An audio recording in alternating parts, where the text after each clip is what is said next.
باتومي، المدينة الساحلية اللي بتطل على واحد من أشهر بحار العالم، البحر الأسود. على سواحل البحر ده بتشترك 5 دول، هما جورجيا وتركيا وروسيا وبلغاريا ورومانيا، غير إن أوكرانيا ليها ساحل كبير جدا على البحر الأسود. قبل ما تبقى بالشكل الحديث ده، باتومي كانت ميناء قديم اتذكرت في كتابات المؤرخين اليونانيين من آلاف السنين.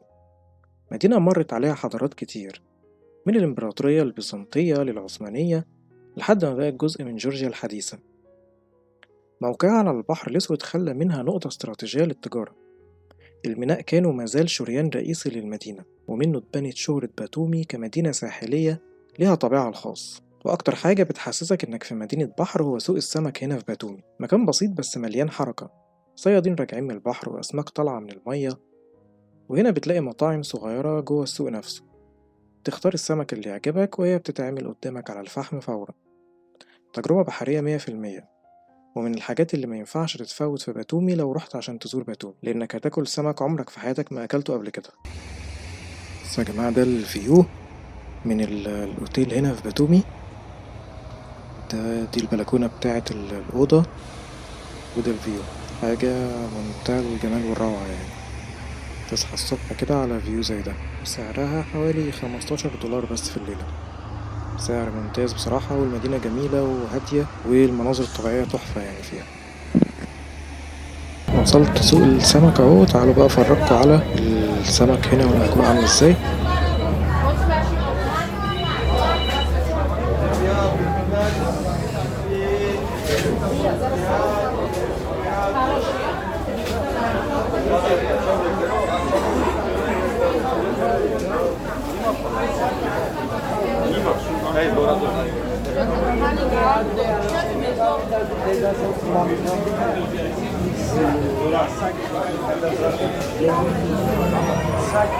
السمك اشكال والوان، وانا حرفيا مش عارف ولا اي نوع من الحاجات دي.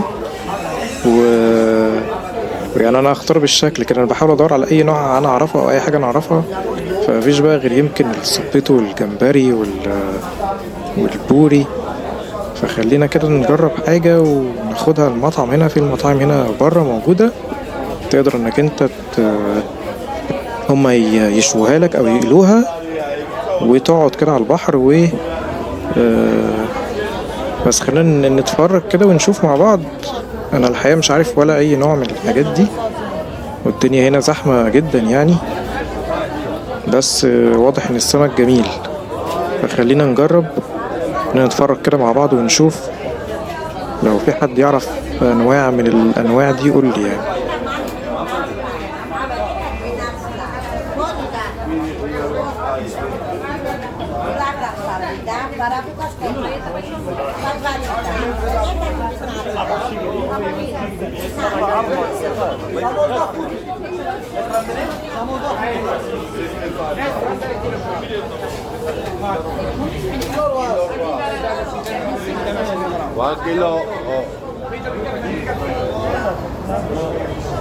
وبين التاريخ ده بتظهر لك باتومي الحديثة، ناطحات سحاب، فنادق عالمية، برج الأبجدية، ومعالم معمارية خلت المدينة مزيج غريب بين الماضي اللي على البحر والمستقبل اللي طالع لفوق.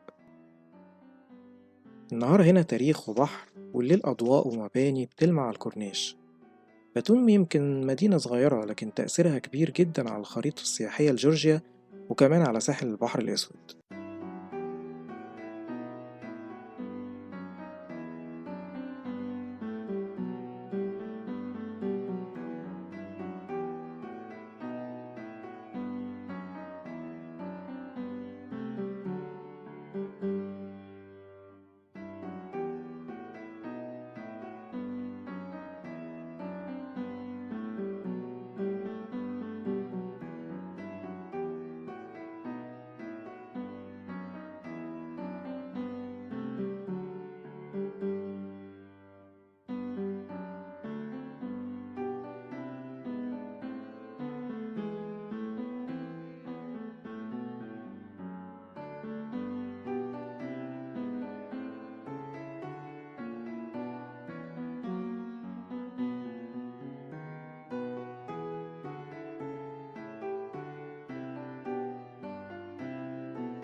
هنا المسجد، يمكن المسجد الوحيد اللي موجود في باتومي هنا.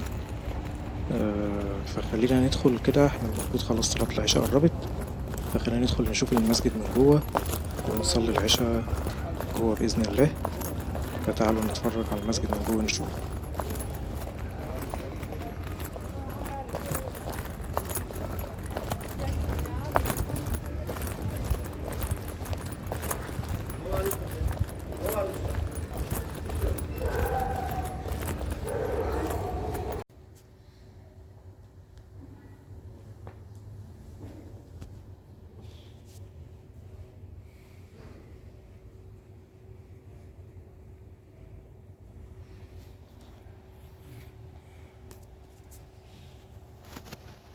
ودي كانت جولتي في واحدة من أسرع المدن تطورا، مدينة بدأت من البحر ولسه مستمرة في الصعود. لو ناوي تيجي جورجيا قريب اوعى تفوت مدينة باتومي وتخليها ضمن لستة الزيارة بتاعتك. متنسوش تعملوا لايك وشير للفيديو وتعمل اشتراك للقناة عشان يوصلك كل جديد من رحلاتي الجاية.